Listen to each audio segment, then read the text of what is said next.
Assalamualaikum warahmatullahi wabarakatuh. Perkenalkan, nama saya Fildo Fadia Saida dari Prodi Psikologi.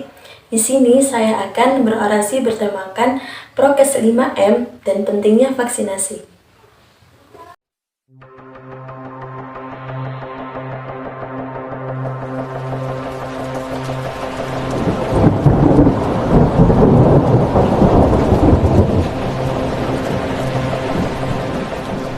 Virus corona atau yang biasa kita sebut dengan virus COVID-19 atau virus COVID-19.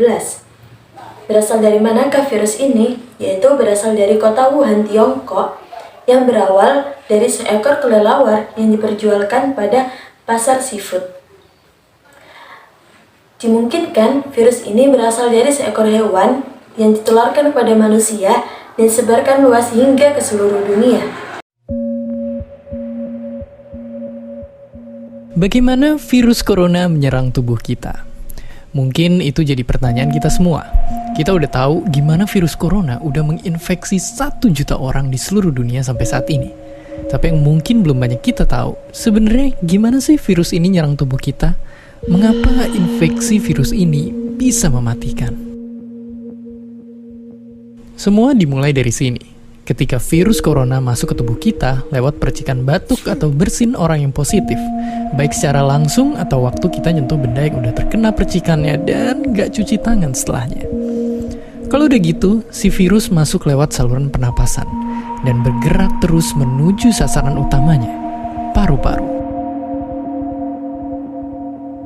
Disinilah virus yang punya 3 bagian utama ini mulai bekerja. Pertama-tama, paku protein corona ini akan nempel di paru-paru dan organ-organ lain yang selnya kaya akan protein ini, protein ACE2. Kalau tubuh kita ibarat rumah dan virus corona itu perampok, ACE2 itu ibarat gagang pintu rumah kita. Begitu udah nempel, perlahan tapi pasti virus ini akan ngedorong masuk ke dalam sel kita. Dan begitu berhasil masuk, barulah aksi sebenarnya dimulai. Di fase ini, tubuh virus corona akan membuka dan sang hacker pun terbebas. Dia akan ngehack inti sel sehat untuk nipu sistem imun tubuh kita biar nggak nyerang virusnya. Dan sekaligus ngebuat inti sel jadi memproduksi cikal bakal virus corona baru. Sel yang udah terinfeksi dan dihack ini selanjutnya akan terprogram untuk bunuh diri dan melepaskan jutaan virus corona yang siap nginfeksi dan ngehack sel-sel sehat lainnya.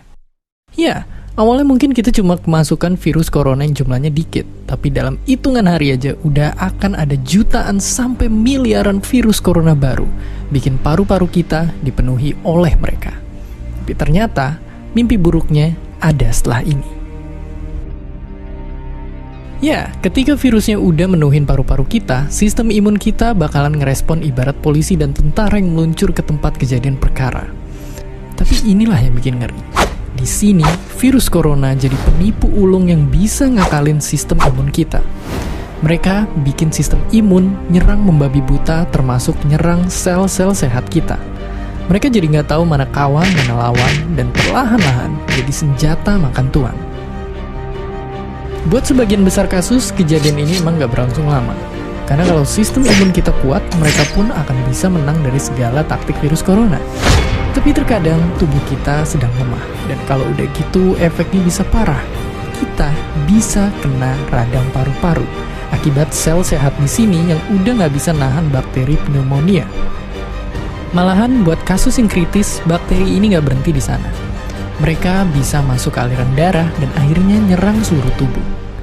Kalau udah begini, bernapas saja bakalan susah banget, dan hidup kita ada di tahapan yang sangat kritis.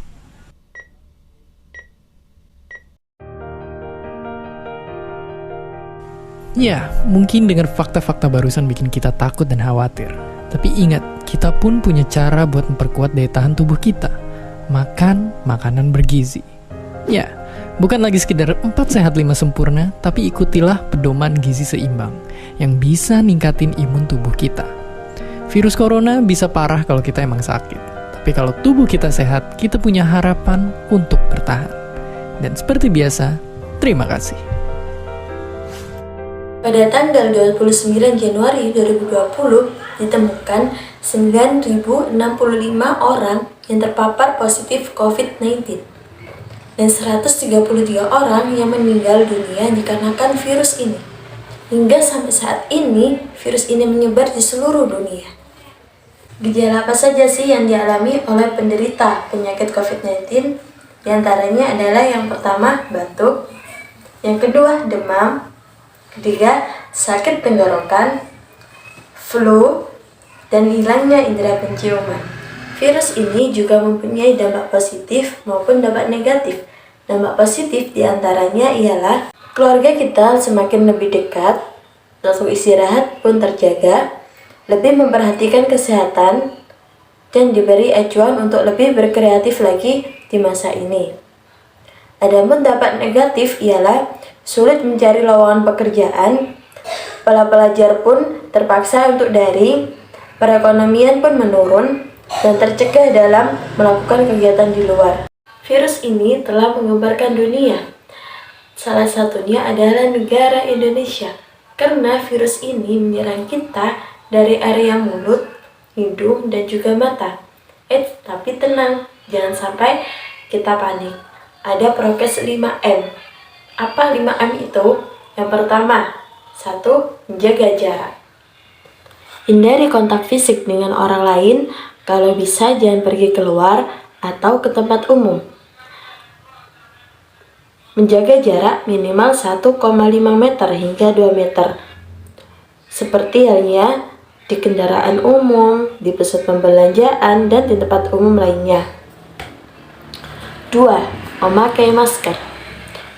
Gunakan masker yang benar menutupi hidung dan dagu. Ganti masker per 4 jam atau jika sudah lembab. 3. Mencuci tangan. Gunakan sabun, air bersih yang mengalir, terutama setelah memegang sesuatu. Dan jangan lupa untuk memakai hand sanitizer.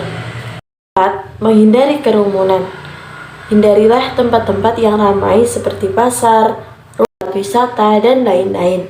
5. Membatasi kegiatan di luar rumah, seperti halnya kegiatan di luar rumah, undangan, piknik, atau yang lainnya. Sekarang kita membahas tentang pentingnya vaksin. Apa sih vaksin itu? Vaksin ialah memasukkan cairan ke dalam tubuh kita yang difungsikan untuk menjaga kekebalan tubuh. Dan vaksin itu dilakukan 2 kali dengan jarak 2 pekan. Jadi, vaksin di sini berfungsi untuk membentuk antibodi pada diri kita. Dan janganlah takut untuk vaksin, karena vaksin digunakan untuk meningkatkan imunitas pada tubuh kita dan memutus rantai penularan untuk virus corona. Lebih lengkapnya lagi, yuk kita tonton video berikutnya. Awal tahun 2021, akhirnya vaksin COVID-19 disebarluaskan. Berbagai negara sudah mulai melakukan vaksinasi ke warga negaranya. Di Indonesia sendiri, Presiden Joko Widodo menjadi orang pertama yang disuntik vaksin COVID-19 produksi Sinovac. Tapi, benarkah kalau penggunaan vaksin bisa nimbulin efek samping yang berbahaya buat tubuh manusia? Sebelum ke situ, mari kita mundur ke akhir abad 18 ketika vaksin pertama kali ditemukan. Saat itu, penyakit cacar air masih sangat berbahaya. Hingga di tahun 1796, Dr. Edward Jenner dari Berkeley, Inggris, bereksperimen dengan menyuntikkan virus cacar sapi ke seorang anak laki-laki. Kemudian, anak laki-laki tersebut ditularkan virus cacar air, dan keajaiban pun terjadi. Anak laki-laki itu ternyata tidak tertular. Sejak saat itu, metode vaksinasi untuk penyakit semakin berkembang. Tercatat, sudah berbagai penyakit yang ditemukan vaksinnya, seperti vaksin untuk rabies, vaksin untuk difteri, vaksin untuk polio, vaksin untuk MMR, dan masih banyak lagi.